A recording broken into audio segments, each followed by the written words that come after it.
Okay, guys, so yesterday we were reading our chapter book, and they landed in the Wild West. Remember, they have to solve the riddle for Morgan Le Fay, and she sent them to the Wild West. So let's see what we've got. Chapter 2. The air was hot and dry. Jack and Annie peeked outside. The treehouse had landed in a lone tree on the prairie. The sun was low in the sky.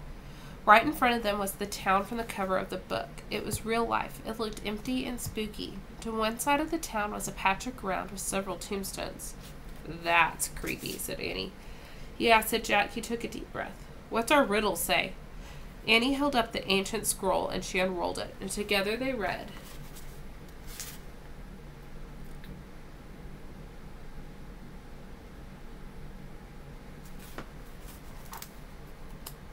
Together they read, out of the blue, my lonely voice calls out to you. Who am I?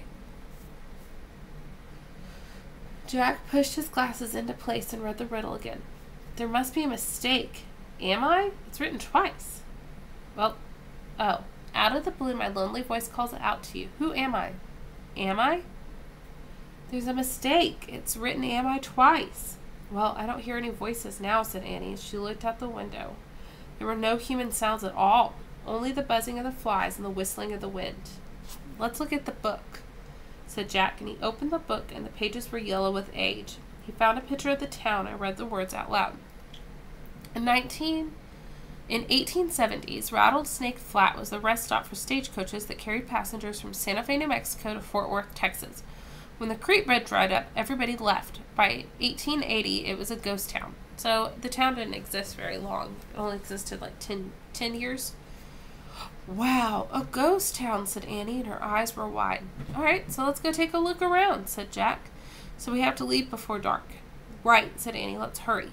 They started down the rope ladder. Jack put out the old book in his pack, and then he followed Annie down the ladder. They stood by the tree and looked around. Tumbleweeds blew across the dry ground. Suddenly, something jumped past them. Yikes, they both said. But it was just a rabbit. A lone, long-legged rabbit hopping past them. Hey, he's just like the rabbit we saw back home. Yeah, said Annie, that rabbit must be a sign of things to come. So the rabbit hopped by the prairie and out of sight. I'd better take notes, said Jack. He reached in his backpack and took out the notebook and his pencil, and he wrote, Rabbit with long legs. What's that sound? Said Annie. What sound? Asked Jack. That rattling sound, said Annie. Jack looked up. What? There! Annie pointed to a rattlesnake. It was about 100 feet away and coiled up and rattling. Jack took one look at the snake and ran away. Annie ran away too. They ran past the graveyard right into the ghost town. I guess that's why the town is called Rattlesnake Flats, said Annie when they stopped. Jack looked around. The town was hardly big enough to call a town. There was one unpaved street and just a few old buildings. But it was quiet. Too quiet. Look at this store, said Annie. She pointed at the building. A faded sign said General Store. Let's look inside. Maybe the answer to the riddle is in there. Jack and Annie stepped into the porch, and the wood boards creaked loudly. The door had fallen off its hinges, and they peeked inside. The air was thick with dust. Spiderwebs hung from the ceiling. Maybe we shouldn't go in, said Jack. But what if the answers are in here, said Annie. Let's just go take a quick look. Jack took a deep breath. Okay. Look, said Annie. She picked up a pair of rusty spurs. Careful, said Jack. He poked at the other side of the store, an old feed stack, a rusted tin cup, and a calendar dated 1878.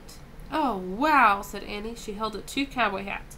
She put one on and handed one to Jack. For you. It's too dusty, said Jack. Just blow on it, said Annie. Jack blew on the hat. A cloud of dust rose up. Jack sneezed. Just try it on, said Annie. Jack put the hat on. It nearly covered his eyes. Oh, boots, said Annie. She pointed to a row of cowboy boots on the shelf. There are even smaller ones here, like our size. Here's a pair for you, she handed Jack some boots. But they're not ours, said Jack. I know, but try them on, said Annie. Jack turned his boots upside down and shook him out as hard as he could. What are you doing? Asked Annie, as she pulled on another pair of boots. Checking for scorpions, said Jack. Jack, Annie laughed. Try them on. Jack sighed. He pulled off his sneakers, and he pushed his feet into the boots. He pushed and pushed. The boots were really stiff. Finally, he got his feet inside, and then he tried to walk. Ow! He said, forget it. He started pulling them off. What's that? Said Annie. Jack froze. Piano music, said Annie.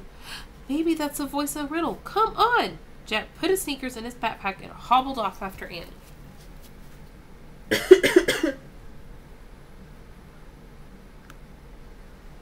I know some of y'all have cowboy boots, so maybe you can tell us a little bit more about that and how it feels. Alright, so I'll read the 3rd chapter tomorrow, and y'all can read it then. I hope you have a good day. Bye.